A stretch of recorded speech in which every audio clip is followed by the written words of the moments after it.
안녕하세요. 저는 박소윤 집사입니다. 저는 이번 다니엘 기도회를 참여하면서 광야를 지나며 고난을 겪고 그 가운데 은혜로 사명을 감당하며 하나님께선 계획하신 모든 걸 세우신다는 강사님들의 간증들을 보았습니다. 저는 믿음도 없으면서 하나님의 계획하심으로 인하여서인지 아이들은 교회에서 키워야 한다는 생각을 갖고 있었습니다. 그래서 큰 아이들의 첫 교회는 하나님의 교회였습니다.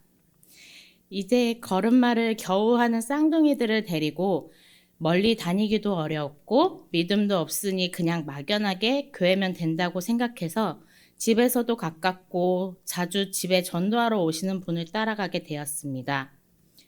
전에 살던 동네에서는 지인도 없고 혼자 쌍둥이를 데리고 다닐 만한 곳도 없어서 전도하시는 분의 열심으로 그렇게 다니다가 지금 사는 동네로 이사 오게 되었습니다. 이사를 가면 조금 더 평범한 교회를 다녀야겠다 생각했는데 이사 가는 동네에 사람을 소개시켜주고 같이 차량도 동승하며 교회를 갈 수 있는 분을 연결해 주셨습니다. 그렇게 이사를 와서도 하나님 교회를 한동안 다녔습니다. 근데 여전히 믿음도 없으면서 이제 평범한 교회를 다녀야겠다 생각을 하며 조금씩 하나님의 교회에서 발을 빼고 있었습니다. 그러던 어느 날 아이들의 어린이집 차량을 태우고 내리며 만나는 정희 언니의 섬김과 친화력으로 무장한 나영 언니의 도움으로 평범한 교회를 다니게 되었습니다. 그때도 여전히 믿음이 없이 아이들을 돌보면서 드리는 예배여서 말씀도 제대로 듣지 못하고 다니기만 하는 교회였지만 언니들과 같이 다니는 교회가 좋았습니다. 그렇게 평범하게 교회를 다니며 집사라는 직분도 받고 제자 교육도 받으면서 아주 조금씩 믿음의 생활을 시작하게 되었습니다. 그러던 중에 저에게 정말 감당하기 어려웠고 큰 고난이 찾아왔습니다. 열심히 교회에 의지하며 몇 년간의 고난의 시간을 버티며 지나갔습니다. 그러고 보니 그때는 뭐가 그렇게 고통스러웠고 힘들었는지 모르겠습니다. 오히려 저에게는 더 좋은 환경으로 변화됐었던 것 같습니다. 근데 그땐 하나님의 은혜며 감사함을 몰랐습니다.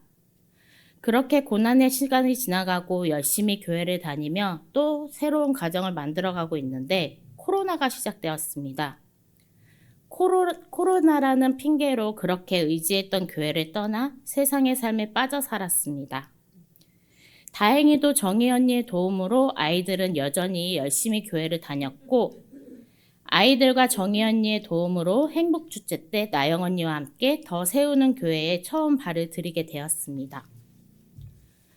새로운 환경의 교회라 어색하기도 했지만 정희 언니와 나영 언니 덕분에 조금씩 적응하며 교회를 다시 다니게 되었습니다.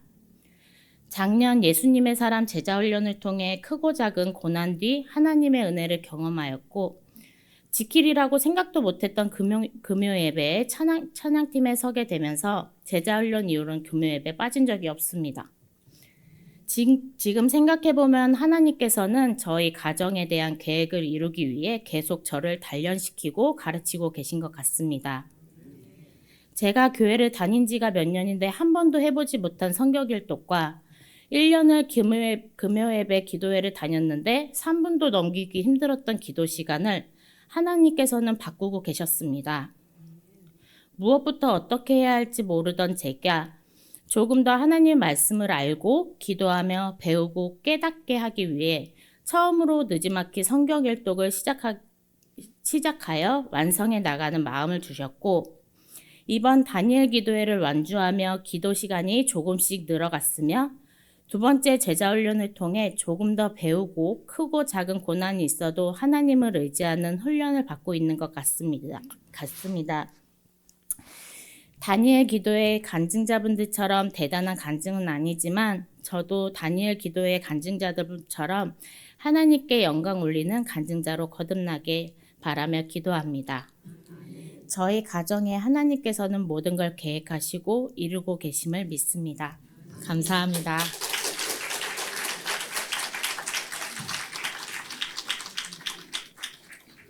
안녕하세요. 주일학교 중등부 황예슬이라고 합니다.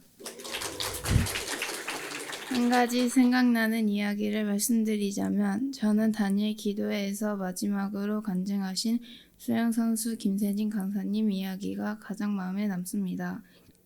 몸이 불편한 장애인임에도 불구하고 엄마와 누나의 사랑으로 훌륭하게 자란 것 같고, 또한 김세진 강사님이 이야기하신 나의 삶에 하나님이 함께 하시고 어머님과 누나의 삶에도, 그리고 그 가정에도 하나님이 함께 하신다는 사실을 듣고 나의 삶에도 하나님이 함께 하시는지 생각하고 돌이켜보는 시간이 되었습니다. 또한 지난 21일간 다니엘 기도회를 참석하고 여러 강사님들의 간증을 들으며 제 마음을 돌아보는 시간을 가질 수 있었습니다. 그런데 다니엘 기도회를 하면서 제 마음속에 알게 모르게 쌓였던 걱정과 불안이 하나씩 있었다는 것을 알게 되었습니다. 생각하면 할수록 걱정되고 불편한 마음들이 계속해서 이어졌습니다. 그래서 그냥 기도했습니다. 어쩌면 걱정되고 불안한 제 마음들이 기도를 하면 나아질지도 모른다는 생각에 그냥 기도했습니다.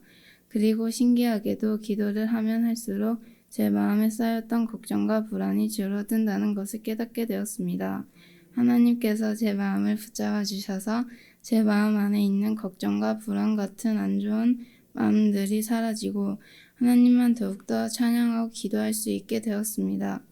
저는 이번 다니엘 기도의 말씀 중에서 하나님께서 나를 사랑하신다는 말씀이 기억에 많이 남았습니다. 나를 위해서 하나밖에 없는 독생자 예수님을 십자가에 못 박혀 죽게 하신 그 사랑이 생각났습니다. 슬프기도 했지만 기도를 하면서 마음이 편해지고 위로를 받았습니다. 2025년 다니엘 기도회를 통해 예전보다 하나님과의 관계가 더 가까워진 걸 느꼈습니다. 또한 한 가지 깨달은 좋은 방법이 있습니다. 앞으로는 힘든 일이 있을 때 먼저 기도를 나아가야 한다는 것을 깨닫게 되었습니다. 힘든 일이 있을 때마다 먼저 기도를 하면 하나님께서 저에게 있는 걱정과 불안한 마음을 가져가 주시고 저에게 평안과 따뜻한 마음을 주신다는 것을 이번 다니엘 기도회에서 느꼈습니다. 그래서 이번 다니엘 기도회를 한마디로 표현하자면 위로의 시간이었다고 생각합니다. 저의 간증을 들어주셔서 감사합니다.